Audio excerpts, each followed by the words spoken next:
Alors oui, c'est vrai que alors ça c'est une particularité des beaux commerciaux que j'ai vu surtout en foncière du coup que j'ai pas trop vu chez les investisseurs particuliers. Alors j'ai vu trois types de loyers. J'ai vu les loyers fixes comme ce qu'on connaît. Donc j'arrive dans un local, je paie 10 000 euros, très bien terminé.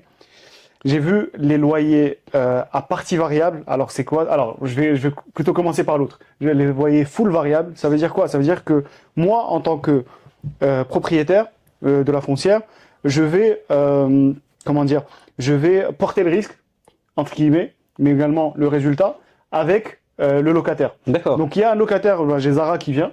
En fait, Zara, il vient et Zara, je vais dans le loyer dire que moi, mon loyer, c'est juste un pourcentage du chiffre d'affaires de Zara. Et donc si Zara fait 20 millions d'euros, ben moi je vais avoir un pourcentage des 20 millions d'euros. Alors c'est une astuce qui était bien, sauf pendant le Covid, hein, je vous laisse savoir Imaginez, pourquoi, ouais. imaginer pourquoi. Et après il y a la troisième partie, donc qui est un mix des deux, c'est-à-dire on va dire que c'est un loyer variable, mais avec un minimum Ok, fixe. ok. C'est-à-dire que en fait il faut atteindre ce minimum et le reste on va le récupérer en variable. D'accord, Mais il y a toujours ce minimum. d'accord.